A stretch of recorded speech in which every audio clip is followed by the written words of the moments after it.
Hello viewers, आप सबको सुलेखा का प्यार भरा नमस्कार। प्रकृति व जगत की समस्त महान शक्तियों को मेरा नमन व धन्यवाद। चलिए अब सीधे प्रसंग पर आते हैं। एक जादूगर था।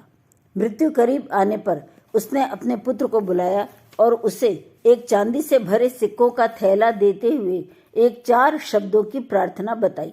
उसने कहा, जब भी ये सिक्के खत्म हो जाएं, प्रार्थना दोहरा देना, सिक्के फिर भर जाएंगे, धन की कमी न रहेगी।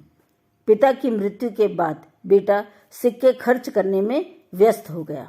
जब तक सिक्के खत्म हुए तब तक वो प्रार्थना भूल चुका था। उसने कई लोगों से प्रार्थना पूछी पर कोई न बता सका। अंदाज लगाकर पड़ोसी बोला, प्रार्थना होगी, ईश्वर मेरी मदद करो। चर्च के फादर ने कहा, ईश्वर तुम महान हो। एक नेता ने कहा, ईश्वर को वोट दो। इस प्रकार कई प्रार्थनाएं बताई गईं पर सब निष्फल। वह निराश होकर घर में बैठा हुआ था कि एक भिखारी द्वार पर आकर बोला, सुबह से भूखा हूँ, कुछ दे दो। लड़के ने रसोई से शेष भोजन उठाकर भिखारी को दे दिया। भिखारी ने भोजन करने के बाद कहा, हे ईश्वर तुम्हारा धन्यवाद। जादूगर का बेटा ये शब्द सुनते ही चौंक गया। वह खुशी से उछल पड़ा क्योंकि यही तो वे शब्द थे जो पिता ने प्रार्थना के रूप में उसे बताए थे। उसने वह प्रार्थना दोहराई और चांदी के सिक्के पुनः थैले में भरने लग गया। उसके आनंद का ठिकाना न रहा। तो साथियों, क्या आपने गौर किया कि जब उस पुत्र ने भिखारी की मदद की तो उसे वह मंत्र फिर से मिल गया। इसमें ध्यान देने योग्य बात यह है कि दूसरों की मदद करने से हमें अपने लिए अपने आप ही मदद मिल जाती है।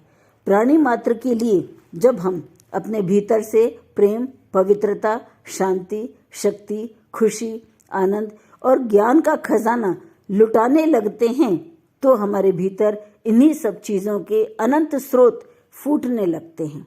क्योंकि प्रकृति का नियम है, सुपात्र को देने से बढ़ता है, कभी भी घटता नहीं। और हाँ, देते समय छोटे बड़े का भेद कभी न करें, क्योंकि 1 करोड़ का हीरा जब अंधेरे में गिर जाता है तो उसे ढूंढने के लिए 5 रुपए की मोमबत्ती ही मददगार साबित होती है।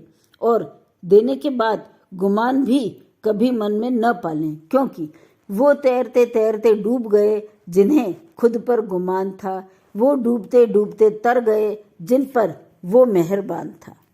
वैसे भी सृष्टि में व्याप्त जड़ चेतन के हर कण पर हर पल ईश्वर की कृपा बरस रही है। आप मन को शांत एवं निश्चल करके उसके प्रति ग्रहणशील बने। अपने आप ही धन्यवाद के भाव मन में उभरने लगेंगे और जितनी जितनी चीज़ों के लिए आप धन्यवाद देंगे उतना ही आपका उन चीज़ों का खजाना बढ़ता चला जाएगा। अंत में नव वर्ष की मेरी ओर से आप सभी को बहुत बहुत शुभकामनाएं। उगता हुआ सूरज दुआ दे आपको, खिलता हुआ फूल खुशबू दे आपको। हम तो कुछ देने के काबिल नहीं हैं, देने वाला 1000 खुशियां दे आपको। So thank you guys, goodbye, फिर मिलेंगे।